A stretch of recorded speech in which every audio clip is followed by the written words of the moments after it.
Ketemu lagi dengan saya di Arita, teman kamu untuk berbagi cerita dan bertumbuh bersama.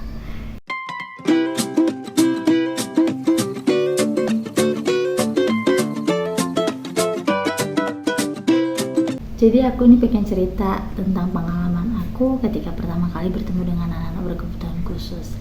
Sebagai orang yang masih awam dulunya, banyak sekali perilaku-perilaku yang kita tunjukkan di depan mereka, yaitu anak-anak berkebutuhan khusus yang seringkali membuat mereka nggak nyaman.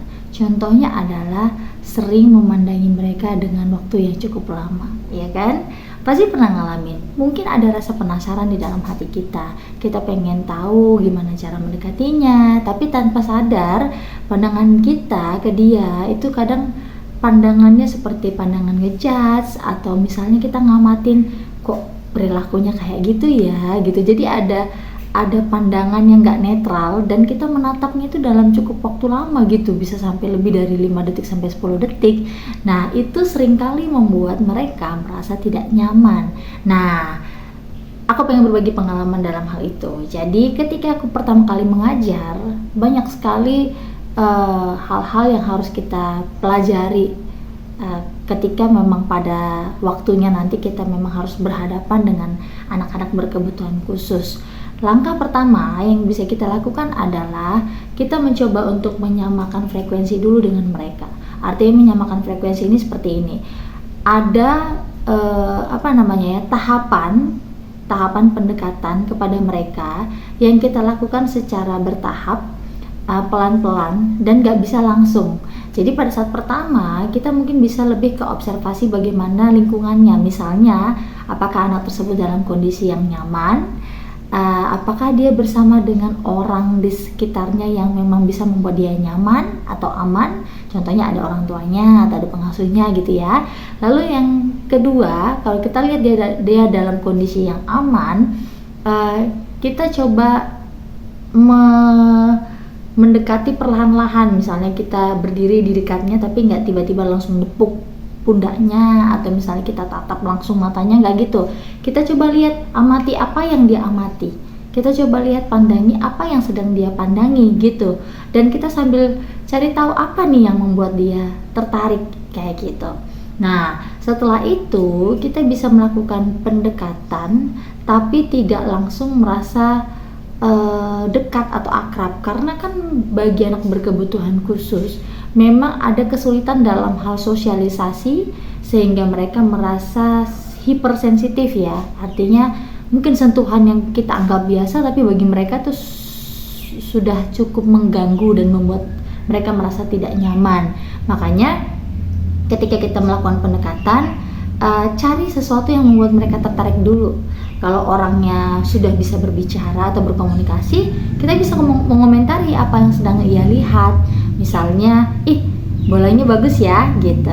Atau apa yang membuat mereka tertarik, misalnya ada bola atau ada mainan, kita bisa berikan kepadanya. Dengan memberikan perantara barang-barang yang ia suka, itu akan membuat mereka merasa tidak terancam gitu. Dan kita juga perlu memberikan bentuk sikap tubuh yang welcome. Artinya kita tidak melipat tangan seperti ini, atau misalnya masukin tangan ke saku, atau terlalu condong ke depan gitu juga tidak baik. Jadi netral aja. Jadi perilaku kita netral, kemudian pandangan kita ke mereka juga netral, tanpa ada pandangan judgement atau apapun lah ya yang membuat mereka tidak nyaman. Lalu setelah itu cari tahu apa yang mereka sukai atau yang membuat mereka tertarik. Itu untuk pendekatan pertama ya. Karena kan kita kan mungkin berinteraksi dengan mereka tidak hanya satu kali ya. Contohnya kita mengajar, atau ada saudara atau keponakan kayak gitu ya, atau ada tetangga. Nah mulailah bertahap. Jadi dengan kita mencoba mencari tahu apa yang mereka suka, pada pertemuan berikutnya nanti kita coba lagi pendekatan yang perlahan-lahan. Intinya nggak boleh kita langsung serang dengan berupa pertanyaan atau sentuhan, atau langsung paksa dia untuk bermain bersama, karena itu akan membuat mereka tidak nyaman. Ketika mereka sudah merasa nyaman dengan kita, mereka akan membuka diri secara otomatis ya. Maksudnya mereka pasti akan mau kok merespon apa yang apa yang kita tanyakan. Misalnya kita senyum gitu kan, kita kan mulai dengan senyuman misalnya, nanti mereka akan balas tersenyum contohnya. Atau kita berbicara sesuatu yang umum, lalu mereka seperti tertarik dengan apa yang kita bicarakan, seperti itu. Atau kita punya benda atau mainan yang mereka sukai, kita bisa tawarkan, mereka mengambil. Nah, dengan tahapan itu maka mulai lagi pendekatan yang lebih dalam. Misalnya kita mulai ajak berbicara, tapi hal-hal yang kira-kira bisa ia lakukan atau ia respon. Contohnya, setelah beberapa kali pertemuan, anaknya mungkin belum bisa berbicara gitu ya, tapi kita bisa ajak ngobrol dengan cara dia nunjuk. Atau misalnya kita minta tolong sesuatu, yang mana ya, bola ya, tolong ambilin. Jadi seperti itu interaksinya. Jadi nggak harus langsung maksa, apa ini. Nah, ketika baru kenal juga dengan anak-anak berkebutuhan khusus yang memang ada speech delay-nya, sangat membuat tidak nyaman ketika kita paksakan berulang-ulang, kita tanyakan berulang-ulang, terus kita kayak maksa gitu supaya dia jawab. Nah, apalagi ketika ada orang di sampingnya yang sudah menjelaskan kondisinya. Makanya lebih baik ketika kita mau mencoba mendekati, kita kumpulin informasi dulu.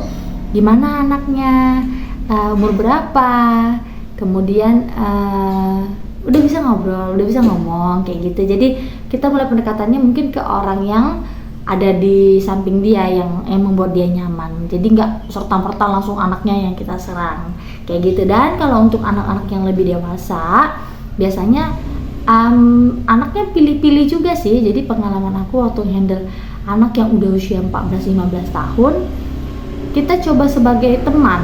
Jadi bukan kita sebagai guru lalu kita memandang mereka lebih rendah, enggak. Jadi kita ngobrol, kita duduk setara. Misalnya ketika dia lagi duduk, kita ikutan duduk. Jadi kita pandang-pandangannya tuh sejajar gitu. Lalu ketika kita tanyakan, kita bersikap tidak seperti interogasi, tapi lebih kepada teman yang mencoba untuk bersikap ramah gitu ya. Jadi hanya sekedar bersikap ramah, bukan yang bersikap interogasi, terutama untuk kasus anak-anak, orang-orang yang sudah lebih besar ya, apalagi remaja. Karena remaja ini selain daripada problemnya adalah situasi sosialnya, maksudnya kemampuan bersosialisasinya, tapi juga ada moodnya di situ, ada emosinya di situ. Jadi nggak pure mereka nggak bisa, tapi bisa jadi juga karena mereka nggak mau. Nah, kalau yang kondisi kayak gini kita nggak boleh paksain gitu. Jadi cari hatinya memang perlu trik and trick. Itu sekian cerita dari aku. Sekarang giliran kamu untuk berbagi cerita, dan jangan lupa share jika video ini bermanfaat. Oke, salam sehat and see you.